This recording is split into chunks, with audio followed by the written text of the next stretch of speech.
it is your buddy, Peace and Harmony, with you here today. Much love going out to all the beautiful, empowered harmonizers. We are zooming in and focusing in a little bit more in depth on a great viewer question, and that is, why do I miss the trauma bond? Why is it so difficult to leave a psychopathic relationship? I think that's a great viewer question, and probably one that has stunned most psychologists, psychiatrists, researchers, philosophers, scientists. I mean, really, I would say probably for centuries, if not really, I mean, through all of millennia, since human beings have been around. That is a big statement, but I think that is an awesome question, and I want to sort of zoom in and dive in on that. When we talk about a psychopath or a female psychopath, we're talking about someone who is an antisocial or intraspecies predator. So someone without a conscience. You can look at the work of Dr. Robert Hare, a great pioneer in this field. He developed the Hare checklist, but namely there's some typical or typifying characteristics about these individuals, and the issue is that they don't, appear to be abnormal. They don't appear to have something about them. Oftentimes, they are your exemplary individuals in society. They might be, the real, top performers in an industry.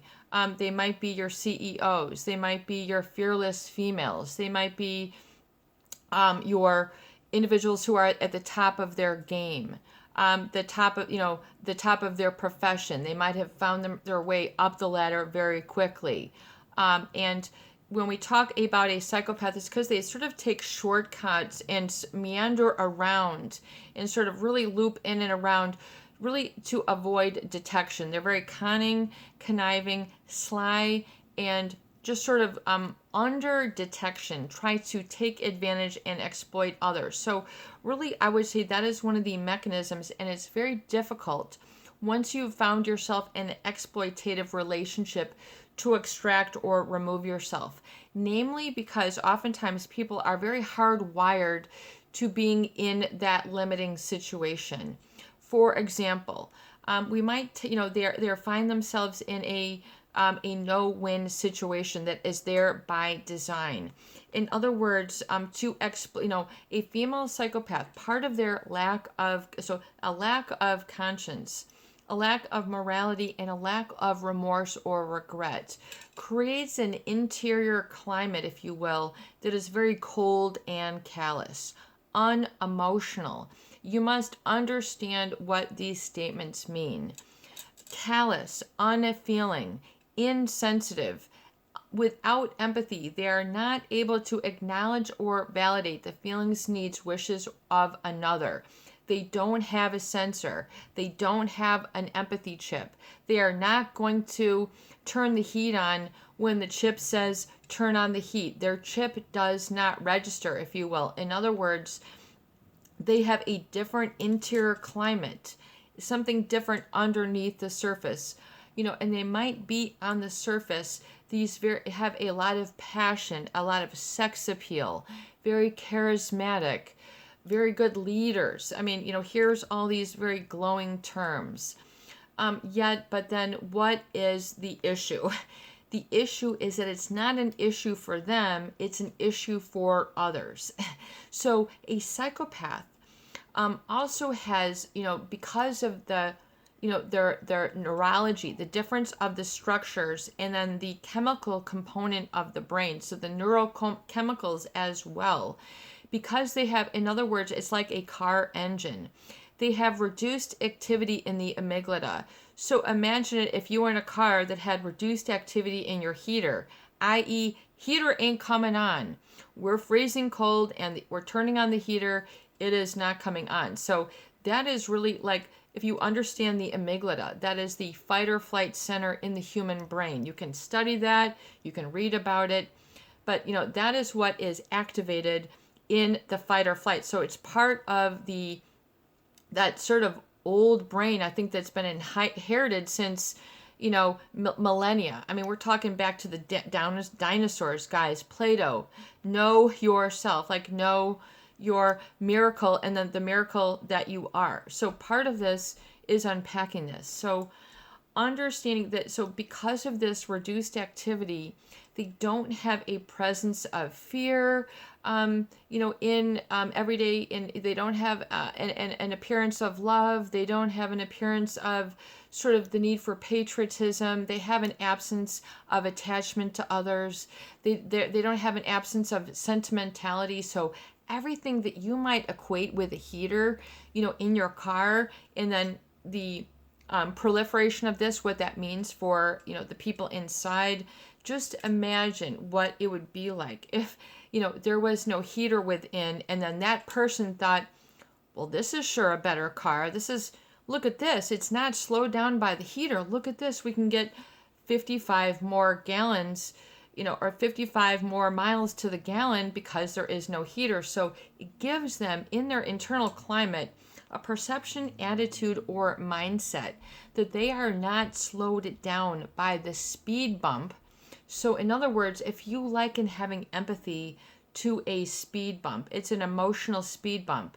You go, wow, oh my, So in other words, if you were just walking into the grocery store and maybe you were to see somebody getting beaten up and, robbed of their groceries, you might stop for a second and go, oh my God, and then if you really started to see more and more hurt, you might then not go into the grocery store. You go, oh my God, I did take a video of this. Like, I got to call somebody. Your empathy is switched on. In other words, you have a moral obligation. You have a sense, a shred of, that is your conscience. That is your empathy. So you must understand its manifestation and how it appears in your life and how it motivates you. So your conscience is your morality, your judgment, and then your empathy is the ability to feel for another. In other words, well, if that was me getting pulverized on the cement, wouldn't I want somebody to help me? So you have this empathy, and then you have this morality, and you don't have to think about it. You sort of just do it. And so that is, an autonomic process. That is the amygdala. So a female psychopath also has sort of reduced activity in the prefrontal cortex. So that's the more evolved aspect of the brain. That is the seat of judgment. That is the seat of learning. That is the seat of forward vision, and like planning and having, sort of a dream and a plan for the future, which you are, adhere to, are loyal to, are committed to. You can research this if you like. So, but it's very odd when you observe. So a psychopath can go through a specific fight or spat, or what most people with empathy would think, this is going to be a life-changing situation. In other words, you just found them cheating. You just, you found them, and then, you're like, this is going to mean things for our family. This is, or what have you. And then half an hour later, they're just wanting to, as if it never happened.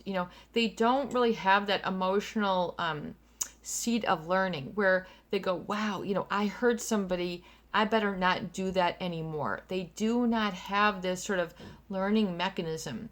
They do not change. Once again, a psychopath, if you have studied this in the literature, they interpret this as like, what, this makes me pretty badass. This makes me pretty damn awesome.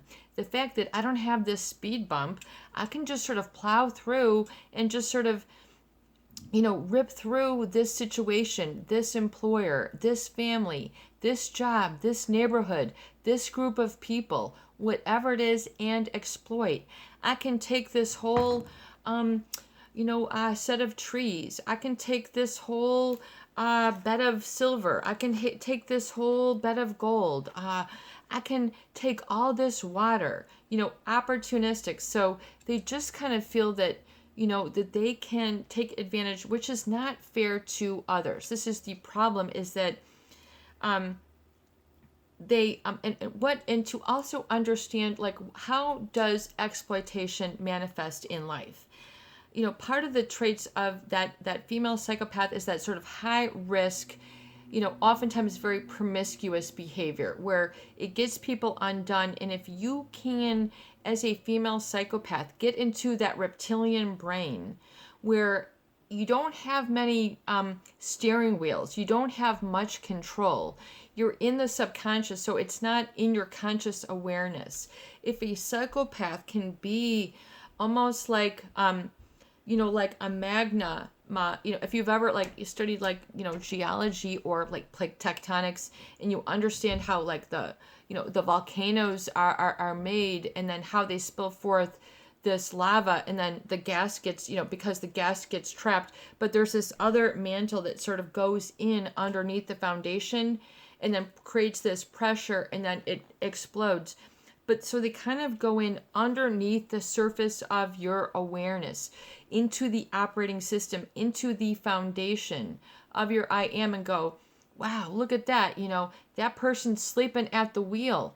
Let me just go in and do this, so that when he, sort of wakes up, that the car does this, the car does that, and then the car does over here. And look at this. I just had the car deliver my groceries, deliver my slippers, deliver my this, do my that, open up the door to my that. I'm now, the top of my, and what do you know? They've just given me a promotion, and what do you know? They've just, all of a sudden, this is exploitation. So opportunistic and exploitation combined. So exploitation is unfairly or cynically, which means for their own advantage, using another person or group for profit or advantage. So exploiting, children, child labor. We're talking about this before. A child, cannot support themselves. If a business owner comes in and goes, I need to make 10,000 jeans by Friday, and then they go, you know what?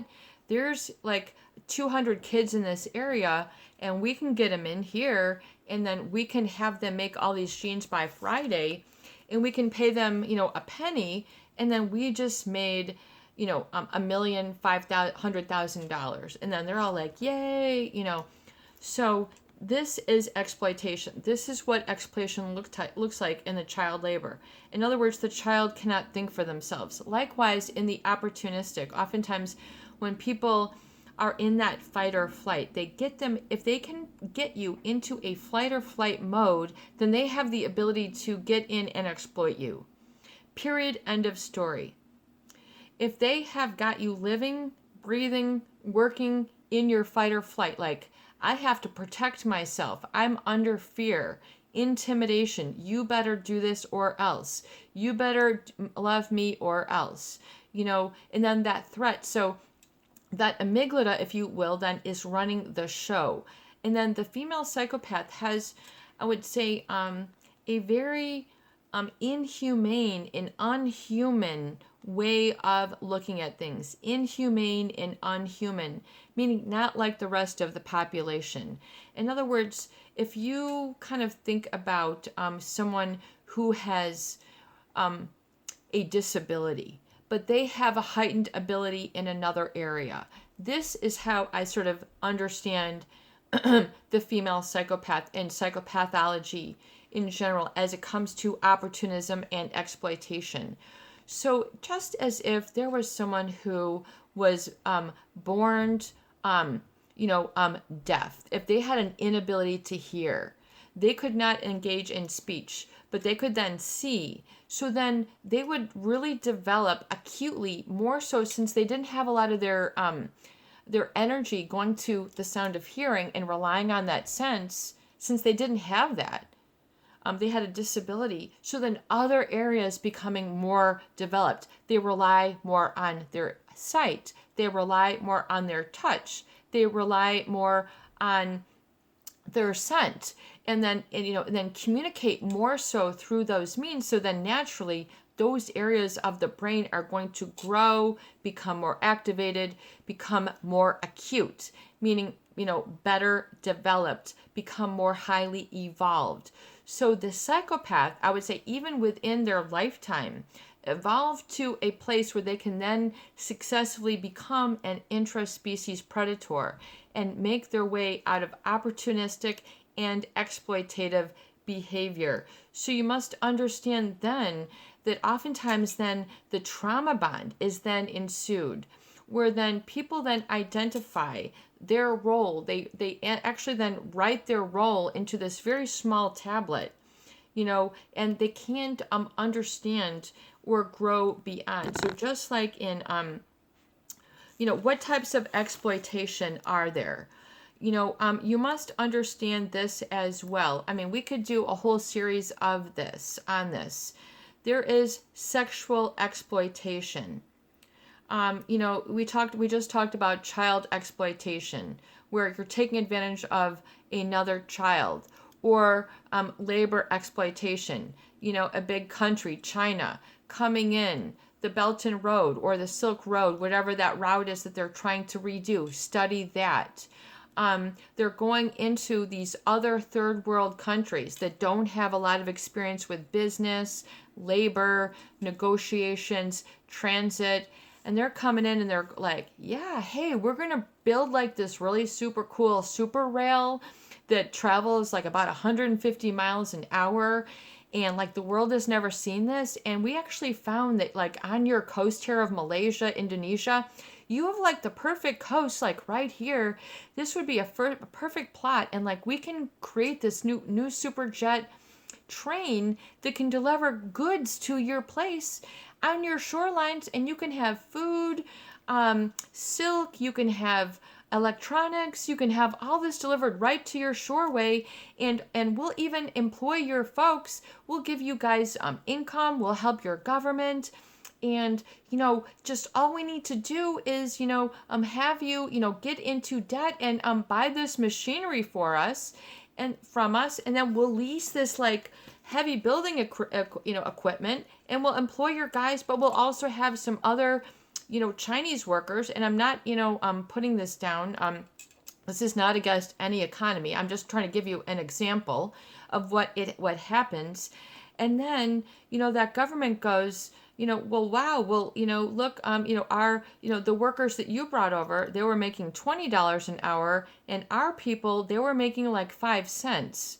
And like the equipment that you, wanted us to lease from you for this project, like we now can't, like, we didn't get all the income that we needed from this, and so we can't repay for all that equipment. And then they go, wow, well, maybe then we'll just sort of take over your government, and then wouldn't that be better? And then we'll help you, work it all. And so we'll just become like the new leaders, and like we'll give you, you'll now have electronics, you'll now have employment. And do you see? I mean, this is just a small example, and the next thing you know, they're governing the place, and they now have, 5,000 miles of new coast that they have just sort of, they've done a bait and switch. So this is unfortunately, and that is exploitation, that is opportunistic. What is sexual? That's an example. What is sexual exploitation? When someone is deceived, coerced, or forced to take part in sexual activity. And so, you might find this in the workplace. You might find this in your marriage. You might find this in whatever. Forced marriages. But this is exploitation. In other words, for people to survive, they might be forced into a marriage, forced into prostitution, forced into being an escort.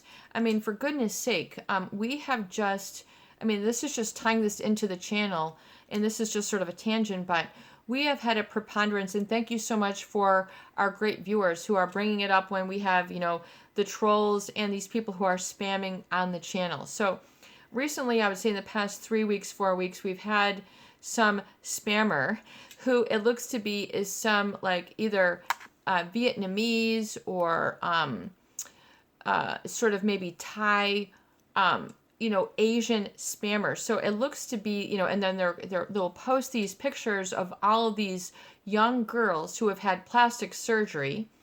So, these young Vietnamese Thai women, and then they're saying, I need boyfriend. And they're posting here on our channel. I mean, raise your hand if you've seen these, and they're trying to plaster the videos, and then you click on it, and then next thing you know, they're wanting to do sex online, whatever, mail order brides, mail order husbands.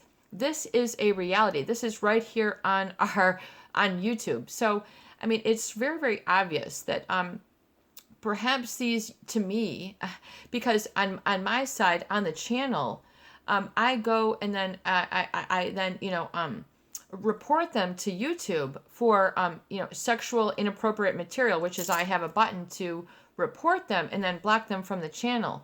But if you go to, their situation, they might have like 11 subscribers, and then there's a list of about 20 or 30 other of these young Vietnamese, Thai, Malaysian, wherever, this is from. You can tell it's kind of, and they all have plastic surgery, and then they're all in these seductive positions, and I need boyfriend, and so this is obviously some sort of ring or some sort of structured situation where someone's going, hey gals, I've got a, almost like a recruiting event. You can just imagine it almost like a college, and they're like, or however they contact, hey girls, guess what? I can give you free plastic surgery, free photo opportunities. I can give you some gold silk, and we'll take a picture of you at sunrise, and it'll be so beautiful. I'll even have a makeup person and a hair person come and do you up, and I'll set you up with an online business.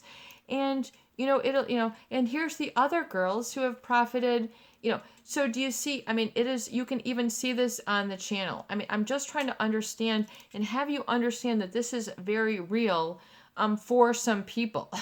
And it's very real where they find themselves in these situations, do things that they are sexually uncomfortable with, professionally uncomfortable with, in marriage uncomfortable, that their spouse is making them do something uncomfortable. We're not talking about like, we got to do this. We're talking about exploitation. We're talking about opportunism. We're talking about people who are treated unfairly. And we're talking about why is it so difficult. People then develop a Stockholm syndrome where they become so, I would say, very much in a situation where their fight or flight is activated. And just like in Stockholm syndrome, you can research this, and you must, where there was a bank in Sweden where the robbers came to take over, and of course, here they go locking the people in, these, lay on the floor, give me all your this. And then the robbers are like, your bank is not for you anyway, your bank does this, your bank does this, you should have this. And then next thing you know, they're brainwashing and gaslighting, give an altered sense of reality to these people who were in the confines of the bank. They had no other outside, inputs. They had no other people going, are you kidding me? Sweden is this, Sweden is that. We've got this for your taxes. We take care of your, the big picture, the reality. And then those people who were like, yeah, you're right. And then they ended up identifying with the bank robbers.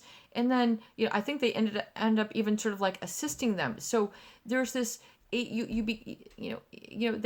develop then a fondness for their captors, and they don't realize that they need to be thinking a little bit more, critically. They get, they aren't thinking, which is very, very, very, very, very, very sad. And so hence the channel. So, human trafficking, this is just other examples of opportunistic and exploitation behavior. Stripping on a webcam, that's another one. Exploiting people's need to make money.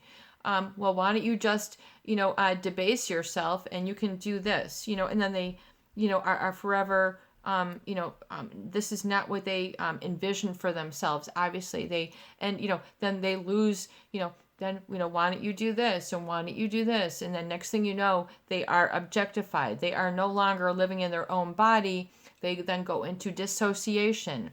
They've become depersonalized. They don't feel like a person anymore. They become a sex object. Then they don't wonder why there isn't more dimension to their personality, or feel a sense of depersonalization or exploitation. I mean, dissociation and depersonalization are a result of opportunism and exploitation, if you ask it from me. And people of empathy do not want to hurt other people. So those people who are open-hearted, who are very, very coachable, vulnerable, naive, green under the ears, wet under the ears, whatever that statement is that you own, know thyself, Plato, get to, know thyself. I mean, we are here. We are here. Oftentimes, I mean, there's a lot to this topic, but oftentimes, understand then, if you can understand a parallel of how disempowerment, you can then become an embodiment of disempowerment in your life because of this relationship. That is the cause that creates the effect. So you have to understand, what this is. You have to be willing to see it without the sugar. In other words, be able to look it clearly and blank in the face and say, even though I don't want this to be so, this is so, and this is why I over attached. Because it creates an over attachment, an over obligation. Woo! It's just like people will cling on. They will become too attached. They will not see the forest for the trees. They need to get their bearing back, come back to boundaries and standards, be able to process. Wait a second, this is not right. Wait, this is not fair to me. Wait, that is unfair. Wait, that is cruel. Wait, that is callous. Wait, that is not. Do you see how? And then if that cannot get verbalized or articulated, then there goes the opportunistic, sailing in the wind, off, poof, there they go. And people are like, wait, what just happened? Why am I making 5 cents an hour? And then this other, do you understand? We talk about the instability. We talk about the use of leverage. We talk about the insatiable need for power and control. Do not be on the wrong end of opportunism and exploitation. This is and know it what it is, and be willing to call it out when you see it. Oftentimes, people do not have the courage, the audacity, the fortitude. I love that word. The fortitude within. Fortitude, which is, let's look that up. We got to almost wrap this up here. We'll do that on another video. But the fortitude, look that up, to have that sort of presence of self, that sort of interlock, security within, that goes, I am standing. I am standing up. I am standing up in the midst of this. Despite this, I am standing. So it's the ability to back off of that sort of docile, acquiescing, submissive aspect that oftentimes harkens a lot of these relationships. This is your buddy, Peace and Harmony, with you here today. I hope these videos do help. Please share, please subscribe. For goodness sake, please donate for more great tools, videos, discussion, and support. Have a beautiful day.